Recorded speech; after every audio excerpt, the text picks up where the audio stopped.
সময় সংলাপে স্বাগত জানাচ্ছি। আমি তুষার আব্দুল্লাহ। সময় সংলাপে আজ আমার সঙ্গে যোগ দিয়েছেন চলচ্চিত্র পরিচালক বুদ্ধদেব দাশগুপ্ত এবং চলচ্চিত্র সমালোচক প্রেমেন্দ্র মজুমদার। আপনাদের দুজনকে স্বাগত সময় সংলাপে। আমি বুদ্ধদেব দা আপনাকে দিয়ে শুরু করি। আপনার পাশে সমালোচক বসা, তাই সমালোচনা নিয়ে কথা হচ্ছে যে চলচ্চিত্রের যে সমালোচনা সেটা আসলে কতটা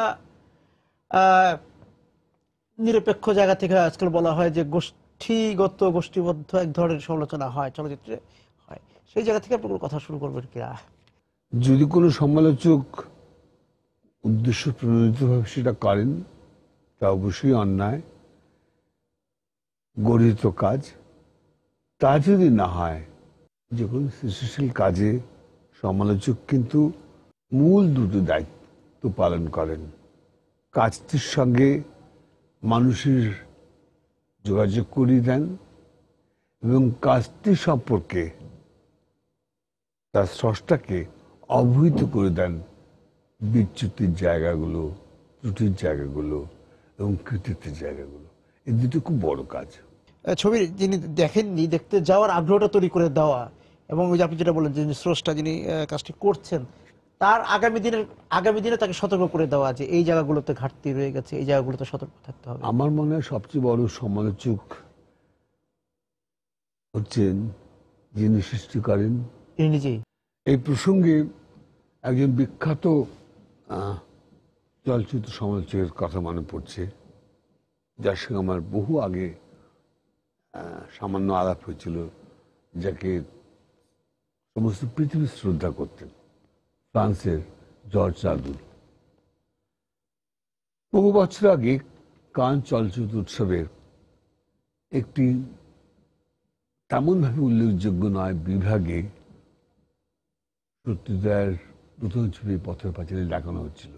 অনেক ছবি দেখানো হয় একটি ফেস্টিভ্যালে, 200 ছবি দেখানো হয়, আর তখনও কান চলচ্চিত্র উৎসব পৃথিবী বিখ্যাত। ফলে তাদেরই একটি ছবি পথের পাঁচালী, তেমনভাবে কেউ জানতেন না ছবিটি দেখানো হচ্ছে ভারতবর্ষে, শুধু জানতেনই না, ওখানকার দর্শকের যে খুব একটা উৎসাহ নিয়েছিলেন তা নয়। আচ্ছা, কিন্তু জর্জ সাদুল ছবিটা দেখলেই এইখানেই বোঝা যাবে সমালোচকের কাজটা কি। জর্জ সাদুল দেখলেন, তার অত্যন্ত ভালো লাগলো, এবং তিনি ছিলেন এমন একজন মানুষ যার কথা কিন্তু ফেলা যেত না। তিনি চলচ্চিত্রের উৎসবের উদ্যোক্তাদের বললেন ছবিটা আবার দেখাতে হবে, ভালো জায়গায় ভালো হলে দেখাতে হবে, আমি চাই ছবিটা আরো সমস্ত মানুষ দেখুক। কিন্তু সেদিন যদি সেই বিখ্যাত সমালোচক না দেখতে জর্জ সাদুল ছবিটা না দেখতেন, তাহলে পথের পাঁচালীর কি হতো আমি জানি না, পরিণতি কি হতো। সত্যিই থাকতেন।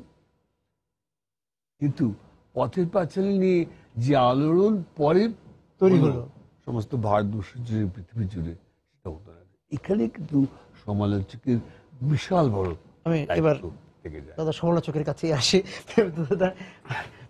বলেন, তা এটা তো আমরা দেখি, মানে আমাদের বাংলাদেশে বলেন, ভারতে বলেন, বলা হয় যে একটা গোষ্ঠীগতভাবে, যেটা দাদার ক্ষেত্রে শুরু হয়েছিল, যে আসলে সমালোচক ওই জায়গাটাতে থাকতে পারেন কিনা, যে একজন স্রষ্টা দাদার ভাষায় বা একজন পরিচালক, একজন লেখকের একটা সমালোচক একটা পরিমণ্ডল থাকে, তারাই তাকে একভাবে বলে, কিন্তু বাইরের যারা সমালোচনা করছেন তারা তিনি তাদের সেই সমালোচনা নিচ্ছেন না।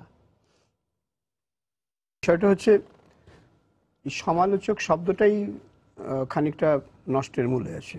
আচ্ছা, সমালোচনা মানেই অনেকে ধরেই নেন সমালোচনা মানে হচ্ছে নেতিবাচক কিছু। তারও আগে বোঝা যায়, প্রথম কথা হচ্ছে আমি চলচ্চিত্র সমালোচক যে অর্থে এখন শব্দটি ব্যবহৃত হয়, ইকোয়ানিস্টটি যে অর্থে বাজারে চলে, আমি তা নই। আচ্ছা, আমি কোনো ব্যক্তির কোনো সিনেমা নিয়ে আলাদা করে কখনোই সমান, আমি মূলত চলচ্চিত্র আলোচক। চলচ্চিত্র নিয়ে দীর্ঘ প্রবন্ধ লেখা, তার নন্দনতাত্ত্বিক দিক নিয়ে, কোনো দেশের বিশেষ দেশের চলচ্চিত্র নিয়ে, ধরুন বাংলাদেশের চলচ্চিত্র নিয়ে আমার বহু লেখা আছে।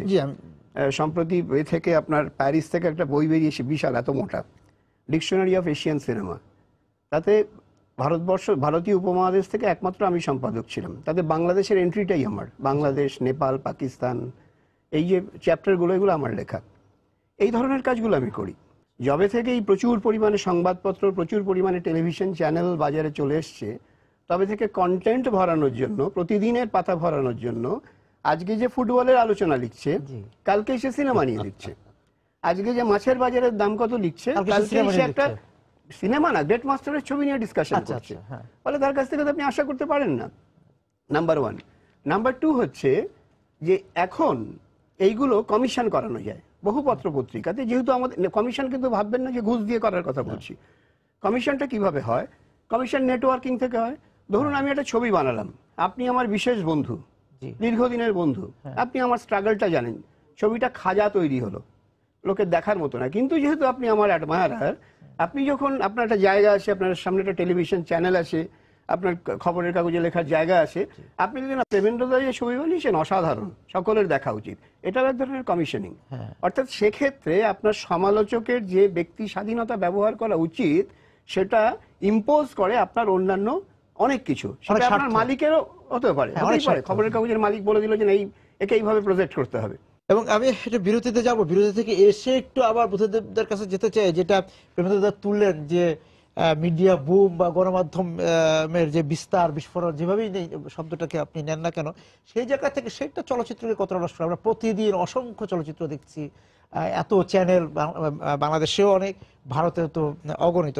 সেই জায়গা থেকে দর্শক তৈরির ক্ষেত্রে এবং দর্শক কিভাবে ভালো ছবি থেকে দেখা থেকে একদম তো বঞ্চিত হয় এত ছবির মধ্যে, ভিড়ের মধ্যে, সেই যে দিন অসংখ্য চ্যানেলে প্রচুর ছবি, নানা রকম ছবি তুলছে, সেই জায়গায় দর্শকের চলচ্চিত্র দেখার রুচিবোধ তৈরি হওয়ার জায়গাটায় কোনো কিভাবে কোনো ক্ষতিগ্রস্ত হচ্ছে কতটা? যিনি সমালোচনা করবেন, ধরিনি যদি তিনি একজন সমালোচক, তাহলে তার প্রথম দায়িত্ব বর্তায় যে সততার সঙ্গে এগিয়ে যাওয়া, কোন উদ্দেশ্য না রেখে সেটা করা। কিন্তু কতগুলো চাপ থাকে, হ্যাঁ, যেমন ধরুন যেটা উনি বলছিলেন, মিডিয়া মালিকের চাপ, বাণিজ্যিক চাপ। মিডিয়া মালিকের চাপ, জি। সংবাদপত্রের মালিকের চাপ। কিন্তু সমালোচক অত্যন্ত নিকৃষ্ট মানের কোনো ছবিকেও বা কোনো নির্মাণকেও মহৎ বলে তুলে ধরতে পারেন এবং দর্শককে, যাকে বলে, ভুলভাবে প্ররোচিত করতে পারেন, ভুল বার্তা দিতে পারেন। আমি নাম করতে চাই না কোনো ছবির। কিছুকাল আগে ভারতবর্ষে একটি ছবি তৈরি হয়েছিল। এই ছবিটির এই কাগজের প্রথম পাতার হেডলাইন হিসেবে শিরোনাম হিসেবে এসেছে। সমালোচনা আসলো। তা সত্যিকার ছবি সম্বন্ধ হয়নি। আচ্ছা। এখন এটা হচ্ছে, যিনি লিখেছিলেন তিনিও নাচার, সমালোচক তো নাচার, আর কিছু করার নেই। তাকে এই আদেশ পালন করতে হবে, নাহলে তাকে চাকরি খোয়াতে হবে। এই ব্যাপারটা থেকেই যায়। কিন্তু দুঃখের কথা হচ্ছে ওনারা বুঝতে পারেন যেটা করা হচ্ছে তাতে কিন্তু ভুল কথা বলা হচ্ছে, দর্শককে বিপদগামী করা হচ্ছে, দর্শককে বিভ্রান্ত করা শতক হচ্ছে। জিনিস বাঁচার যে ক্ষেত্র তৈরি করে দেওয়া, সেটা করা হচ্ছে না, বরঞ্চ উল্টো কাজটা করা হচ্ছে। যেমন ধরুন, আমি মনে করি যেহেতু এই মুহূর্তে আমরা ঢাকায় বসে আছি এবং আমরা এসেছি কয়েকদিনের জন্য, আমি যেটা জানি যে সমস্ত ভারতবর্ষ জুড়ে গত 20 বছর আগেও, 25 বছর আগেও বাংলাদেশের সিনেমা সম্পর্কে তেমন সাংঘাতিক একটা আগ্রহ ছিল না। ছিল কলকাতার বাঙালিদের মধ্যে, ছিল পশ্চিমবঙ্গের বাঙালিদের মধ্যে, কিন্তু তার বাইরে নয়। মানে বাংলা ভাষাভাষীদের মধ্যে। হ্যাঁ, তার বাইরে নয়। কিন্তু উনি ফেডারেশন ফিল্ম সোসাইটির সেক্রেটারি হিসাবে, সর্বভারতীয় সেক্রেটারি হিসাবে যেটা করছেন, এই ছবিগুলোকে নিয়ে উনি দেখাচ্ছেন। উনি আরো সঠিকভাবে বলতে পারবেন, সম্ভবত 40টি উৎসব হয়ে গেছে, 40টি শহরে এই ছবিগুলি নিয়ে প্রদর্শন দেখানো হচ্ছে, আলোচনা হচ্ছে। এবং তাতে কি হচ্ছে? দর্শক তৈরি হচ্ছে। তাতে কি হচ্ছে? দর্শকের আগ্রহ বাড়ছে। আরো একটা কাজ হচ্ছে যে কি ধরনের সিনেমা হচ্ছে বাংলাদেশে, সেটা কতটা ভালো, তার মান কতটা উন্নত, সেটা নিয়ে বিচার করার একটা সুযোগ তাদের। এই পরিচয় সুযোগ হচ্ছে। কাজটা কিন্তু হয়তো সঠিকভাবে সমালোচকের কাজ নয়, কিন্তু একটা বিশাল বড় সাংগঠনিক কাজ। সাংগঠনিক কাজ, যেটা কিন্তু একজন দর্শককে সচেতন করে এবং যেটা একজন দর্শককে কিছু কথা বলতেও সাহায্য করে। প্রেমেন্দ্রদা। আপনি প্রসঙ্গটা তুলেছিলেন যে এই যে মিডিয়া বুম, এবং সেই জায়গা থেকে এত চ্যানেল এবং প্রতিদিনই বিভিন্ন রকম ছবি দেখানো হচ্ছে, এবং নতুন যে ছবিগুলো মুক্তি পাচ্ছে সেগুলোর কিন্তু এক ধরনের প্রমোশন বিষয়ে চ্যানেলগুলিতে আসছে। তাদের অন্যান্য অনুষ্ঠানের মাধ্যমে তারা বলতে চায় যে এই ছবি হচ্ছে, আসছে। আপনি জানেন বিষয়গুলো। আপনি জানতে চাইছেন গণমাধ্যমের ভূমিকা কতটা সফল, সার্থক, জি। প্রয়োজনীয় দর্শক তৈরির ক্ষেত্রে এবং দর্শক তৈরির ক্ষেত্রে চলচ্চিত্র। দেখুন, এর মধ্যে একটা বেসিক ব্যাপার আছে। প্রথমত, গণমাধ্যমের প্রাথমিক ভূমিকা হচ্ছে তথ্য দেওয়া মানুষকে, হ্যাঁ, জ্ঞান বিতরণ করা। আমরা তো তথ্য আর জ্ঞানের মধ্যে সীমারেখাটা ভুলে গেছি। প্রচুর তথ্য জানলে যে সে জ্ঞানী হবে তার কোনো মানে নেই। আদৌ কোনো তথ্য না জেনেও একটা মানুষ জ্ঞানী হতে পারে। ফলে উইজডম অ্যান্ড ইনফরমেশন যে দুটো আলাদা জিনিস, হ্যাঁ, সেটাই তো গুলিয়ে ফেলছে গণমাধ্যম। সংবাদপত্র আগে শুধু তথ্যই দিত একটা সময় আমাদের ছোটবেলায়। এখন সংবাদপত্র প্রথম থেকেই তার মতামত দিতে থাকে, আপনার কি করা উচিত। অর্থাৎ আপনি ছবিটা দেখতে যাওয়া উচিত, 5-এর মধ্যে এটা 4.5 পেয়েছে, এটা আপনার দেখতে যাওয়া উচিত নয়, এটা 2 পেয়েছে, এটা 5-এর মধ্যে 6 পেয়েছে। এই কাজটা তো তার নয়, গণমাধ্যমে না। গণমাধ্যমের কাজ হচ্ছে আপনি তথ্য বিতরণ করুন, অবশ্যই। হ্যাঁ, বাণিজ্যিক ছবির ক্ষেত্রে গণমাধ্যমে তো একটা বড় ভূমিকা থাকে, কারণ লোকে যদি পয়সা দিয়ে টিকিট কেটে সিনেমা না দেখে পয়সা পাবেন না মালিকরা, প্রডিউসাররা। সুতরাং যদি যতটা বাজারে ছড়ানো যাবে যে হ্যাঁ এই সিনেমাটা ভালো, এই ফিল্মটা ভালো, এটা দেখুন দেখুন দেখুন দেখুন, যদি সর্বত্র বলা যায়, চ্যানেলে বলা যায়, খবরের কাগজে বলা যায়, তাহলে অবশ্যই তার একটা দাম আছে, বাজার তৈরি হচ্ছে, বিশেষ করে লোকাল মার্কেট তৈরি হচ্ছে। নিঃসন্দেহে কলকাতা শহরের একটা কাগজে লিখলে পরে সেটা ফ্রান্সে বাজার তৈরি করবে না, সম্ভব নয় বাজারে তৈরি করা, কলকাতাতেই তৈরি করবে। তেমনি ঢাকা শহরে যদি আপনি লেখেন, ঢাকাতেই তৈরি করবে। ফলে গণমাধ্যমের সেই অর্থে বাণিজ্যের জন্য যে ভূমিকাটা পালন করার কথা সেটা পালন করছেই। সেই জন্যই তো তারা ফুটবলের সমালোচককে দিয়ে সিনেমার সমালোচনা লেখাতে পারছে, কারণ সে তো আগে নির্ধারণ করে দিচ্ছে যে আমি এই ছবিটাকে প্রমোট করব কি করব না। যদি আমি প্রমোট করতে, আমার হাউসের যদি ছবি হয় বা আমার হাউসের লোকেরা যদি ছবির সাথে যুক্ত থাকে, আমি প্রমোট করবো, ভালো লেখো যাতে দুটো দর্শকও যায়, দুটো দর্শক। হ্যাঁ, এইটা তো গণমাধ্যমের ভূমিকা বরাবরই। এটা তো ভাবার কিছু নেই, কারণ আমরা তো জেনে শুনেই সেই গণমাধ্যমের কাছে নিজেদের আত্মসমর্পণ করে বসে আছি। আমিও তো সকালে খবরের কাগজটা উঠে পড়ে যদি দেখি যে আমার পরিচিত বন্ধুর ছবি ছাপা হয়েছে, তো আমি তো দুজনকে ফোন করে বলি যে দেখেছিস আজকের কাগজে তোর ছবি বেরিয়েছে, তাহলে আমার প্রতি তো ইম্প্যাক্ট তৈরি করছে। ফলে সেটা একটা বিষয়। আমরা তো সেই বিষয়টা নিয়ে ভাবিত নই, আমরা ভাবিত হচ্ছে চলচ্চিত্রের গুণগত মান, অর্থাৎ আপনার ছবি, ভালো ছবি কিভাবে বিশ্বের দরবারে পৌঁছে, বিশ্ব দরবারে পৌঁছায়। বাংলাদেশের ছবি সম্পর্কে ভারতীয় সিনেমার যারা দর্শক, ভারতবর্ষ সিনেমা ওরিয়েন্টেড দেশ, অত ছবি তৈরি করে এখান থেকে আবার ক্ষেত্রেও ভূমিকা আছে। অর্থাৎ আমি যদি আমার ছবিটা দেশের সীমার রেখার বাইরে অন্য কোথাও দেখাতে চাই, পরিচয় ঘটাতে চাই, আমি আমার নয় ব্যক্তিগত, ধরুন আমার দেশের ছবি, বাংলাদেশের ছবি আমি ভারতীয় দর্শকদের কাছে পৌঁছতে চাই, তাহলে তো সেখানে আমাকে কোনো না কোনো একটা মাধ্যম ব্যবহার করতে হবে।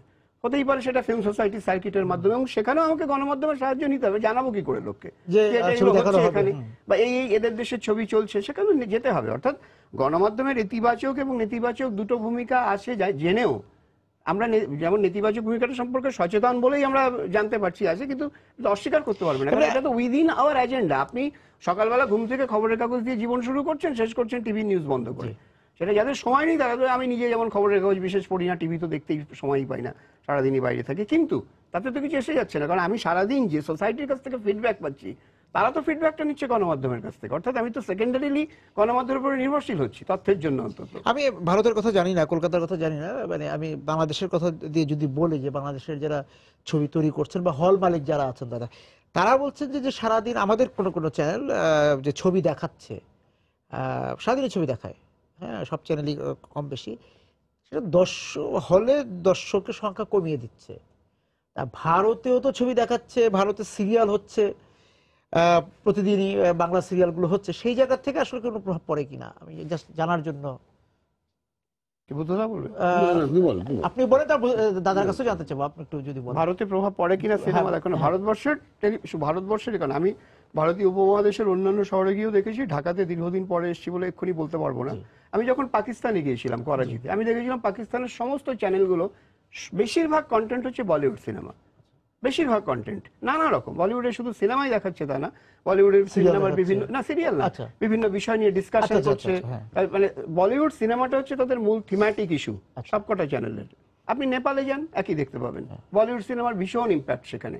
ইন্ডিয়ান, আমি যদি বলিউডকে ইন্ডিয়ান সিনেমার একটা প্রতিনিধি হিসেবে ধরি, কারণ তারা তো তামিল ভাষা বুঝবে না, সর্বত্র এত বড় ফিল্ম ইন্ডাস্ট্রি ইটসেলফ যে কন্টেন্ট তৈরি করে। ভারতবর্ষ গত বছর, এটা 2015 সাল, তো 2014 31শে ডিসেম্বর পর্যন্ত 1460টা ফিল্মকে থিয়েট্রিক্যাল রিলিজের জন্য পারমিশন দিয়েছে। এত কন্টেন্ট তো নিজেই তৈরি করে দিচ্ছে সিনেমা ইন্ডাস্ট্রি। ফলে টেলিভিশনের কন্টেন্ট তো দরকার হচ্ছে না। ফলে একটা সময় ছিল যখন টেলিভিশন প্রথম এসেছিল তখন লোকেরা চলচ্চিত্র সিনেমা বিমুখ হয়েছিল, যেত না দেখতে, বাড়ি বসে দেখতে পেত বলে। এখনো তো আপনি টরেন্ট থেকে সমস্ত ছবি ডাউনলোড করে নিতে পারছেন, সবই ছবি পাওয়া যায়। তা সত্ত্বেও লোকেরা সিনেমা দেখতে তো যাচ্ছে। যদি না যেত তাহলে একটা ছবি, এই যে এইটা সালমান খানের যে শেষ ছবিটা 500-র উপরে একসাথে থিয়েটারে রিলিজ করছে, অন্তত প্রথম 3 দিনে তো সে 110 কোটি টাকা তুলে আনছে বাজার থেকে, শুধু তো লোকে পকেট থেকে পয়সা দিয়ে যাচ্ছে বলে দেখছে। সুতরাং সিনেমা বিমুখ হয়েছে কথাটা একদিকে যেমন পুরোটা সত্যি নয়, আবার সত্যিও, কারণ হচ্ছে এত ছবি তো সবাই দেখে না। 1400 ছবির মধ্যে আপনি আগামী বছর গিয়ে 14টা ছবির নাম মনে রাখতে পারবেন, বাকি সব ভুলে যাবেন, তার মানে সেগুলো ইনসিগনিফিকেন্ট। সুতরাং দুটো জিনিসই আছে, অর্থাৎ সিনেমা যেমন টেলিভিশনকে, এই মিডিয়াকে কন্টেন্ট সাপ্লাই করছে, তেমনি আবার সিনেমা নিজের মার্কেটও নষ্ট করছে টু সাম এক্সটেন্ট। দুটো তো চলতেই থাকবে, টানাপোড়েন চলতেই তো থাকবে। তো সেই জায়গা থেকে বুদ্ধদেবতার কাছে একটু জানতে চাই যে কলকাতার ছবিতে একটা তো চলছে যে ঠিক নায়িকা বা নায়ক নির্ভর যে ছবি, সেটা না, বিষয়ভিত্তিক ছবি। তা সেই জায়গা থেকে আমরা দেখছি যে আমাদের এখানে বা কলকাতাতেও বা পশ্চিমবঙ্গে বা পুরো ভারত জুড়ে কিন্তু সেই ছবিগুলি এখন জনপ্রিয়তা বেশি পাচ্ছে সেই সনাতন ধারার ছবিগুলো বদলে। একেবারেই ঠিক কথা না। একটা সময় ছিল যখন এই নায়ক নায়িকারা ছবির বাণিজ্যিক দিকটায় অনেকটাই সহায়তা করতেন, যেমন উত্তর সুচিত্রা সময়, কিন্তু সে সময় চলে গেছে। এখন কিন্তু ছবি চলে ছবির গুণে। যদি ছবি ভালো না হয় তাহলে কোনো অভিনেতাই বা কোনো অভিনেত্রী সেই ছবিকে বাঁচাতে পারে না, তার ভুরি ভুরি প্রমাণ দেখা যাচ্ছে। আর দ্বিতীয় কথা হচ্ছে, যেটা প্রসঙ্গে প্রেমেন্দ্র বললেন, প্রসঙ্গে আরেকটা আমি বলতে চাই যে যারা দর্শক ভালো ছবির, তারা কিন্তু ঠিকই ছবি দেখছেন, খুঁজে বার করছেন, দেখছেন, কথা বলছেন নিজেদের মধ্যে, এবং কখনো কোনো সমালোচকের ভূমিকাও পালন করছেন। আর এটা সত্যিই ভারতবর্ষের চ্যানেলগুলো জুড়ে প্রচুর সিরিয়াল দেখানো হয়,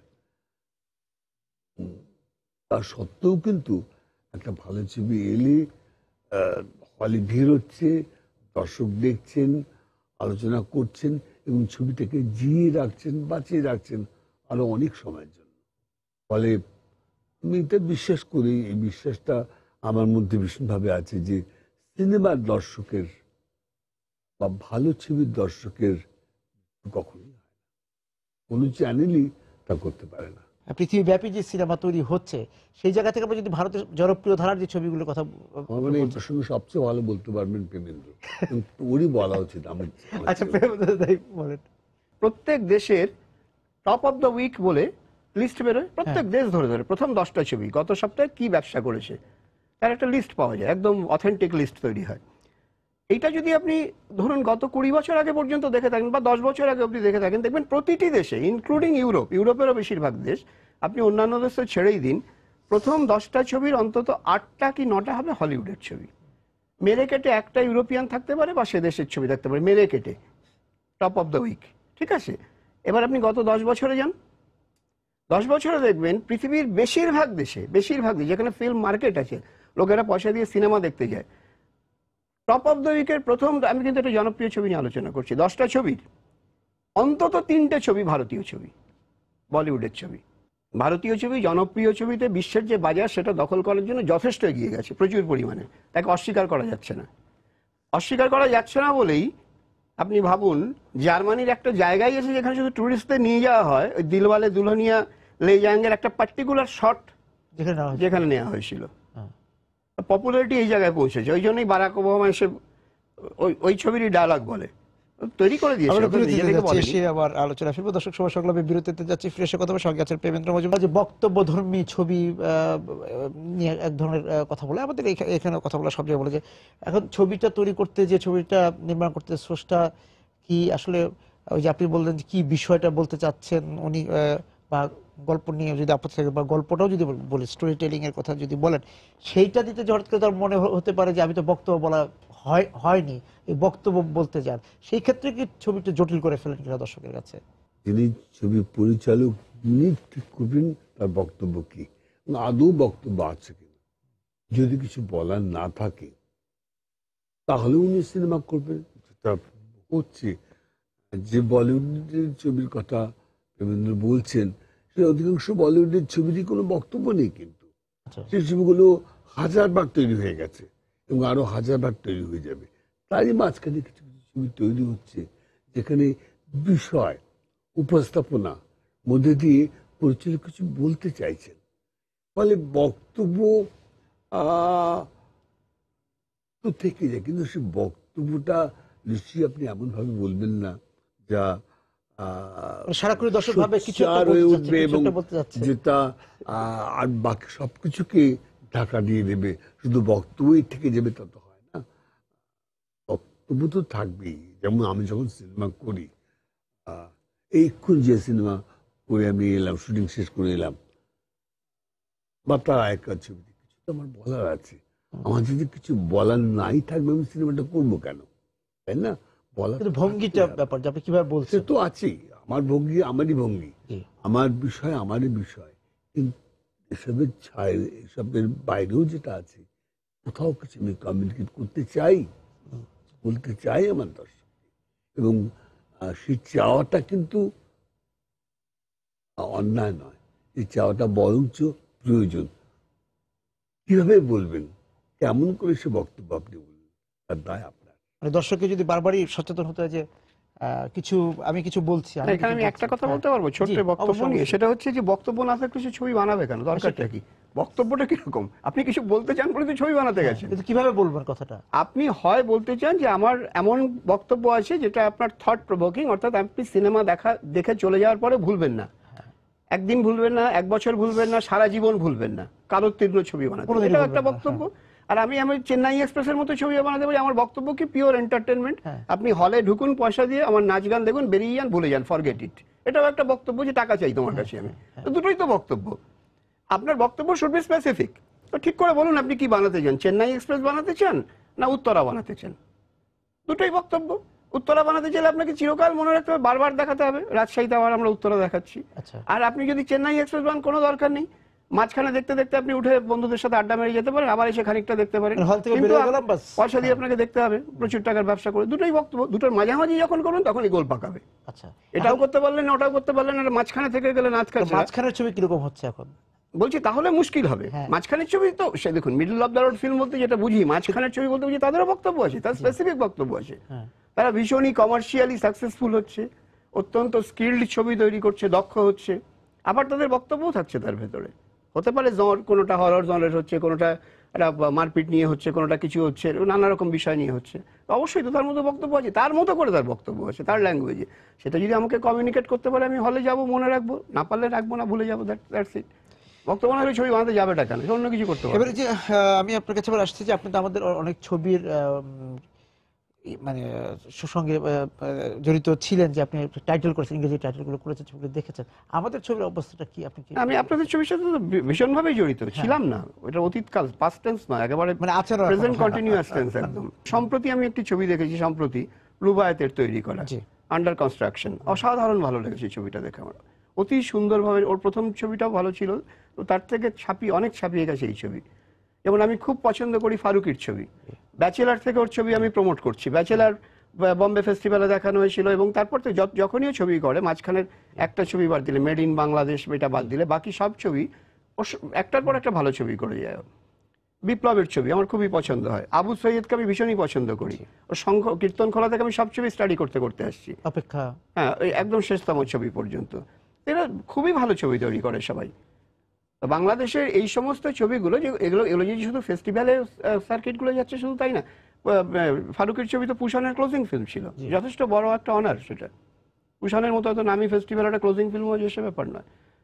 সুতরাং এই যে ছবি, বাংলাদেশের নতুন জেনারেশনের নবীন প্রজন্মের ছবি যে বিশ্বের দরবারে, জালালের গল্প বলতে ভুলে গেছি, তারা বহু ফেস্টিভ্যালে যাচ্ছে। তো এই যে ছবিগুলো পৌঁছচ্ছে, সেই ছবিগুলো পৌঁছানোর ব্যাপারে তো আমাদের সহায়কের ভূমিকা পালন করা দরকার। এই জন্য আমরা বাংলাদেশে সুনির্বাচিত কিছু ছবি নিয়ে একটা প্যাকেজ করেছি, যেটা ভারতবর্ষের 20টি শহরে ইতিমধ্যে দেখানো হয়ে গেছে ফিল্ম সোসাইটির সার্কিটে, ভীষণ পপুলার হয়েছে। বিভিন্ন রাজ্য থেকে আমাদের কাছ থেকে অনুরোধ আসছে এরকম প্যাকেজ আবার পাঠাও। অর্থাৎ একজন তামিল দর্শক, একজন তেলেগু দর্শক, যে বাংলা ভাষা কিছুই জানে না, সেই যখন একটা বাংলা ছবিকে কমিউনিকেট করতে পারছে, এবং তারা প্রশিক্ষিত দর্শক, মনে রাখতে হবে তারা কিন্তু ফিল্ম সোসাইটির দর্শক, কমার্শিয়াল অডিয়েন্স নয়, তাদেরও ভালো লাগছে, তার মানে এটা কোথাও পৌঁছচ্ছে। জি। আমি একটু বুঝতে আপনার মন্তব্য জানতে চাই আমাদের বাংলাদেশের চলচ্চিত্র নিয়ে। বাংলাদেশ চলচ্চিত্র নিয়ে আহ, আমি অনেকেই আমার অত্যন্ত ঘনিষ্ঠ, অনেকের ছবি আমি একাধিকবার দেখেছি। ফারুকির কথা বললো, ফারুকির আগে ফারুকির একটা ছবি ঢাকায় বসে দেখেছিলাম, বোধহয় প্রথম আমি ফারুকির ছবি দেখলাম টেলিভিশন, টেলিভিশন। খুব ভালো লেগেছিল। আরো অনেকের ছবি আছে যারা ভালো কাজ করছে। আজকে যেখানে বাংলাদেশের ছবি দাঁড়িয়ে আছে, এমন হতেই পারে এই কাজটা যদি সঠিকভাবে পালন করা যায়, তাহলে কিন্তু এদের মধ্যে থেকেই উঠে আসবেন এমন কিছু পরিচালক যারা আন্তর্জাতিক মানের হয়ে দাঁড়াবেন। আমাদের সময় শেষ। আপনাদের দুজনকে ধন্যবাদ আজকে আমাদের সঙ্গে যোগ দেওয়ার জন্য। দর্শক যারা ছিলেন আজকে আমাদের সঙ্গে আলোচনা, আপনাদেরকে ধন্যবাদ জানিয়ে শেষ করছি আজকের সময় সংলাপ। দেখাবে আগামী দিন। সবাই সুন্দর থাকুন।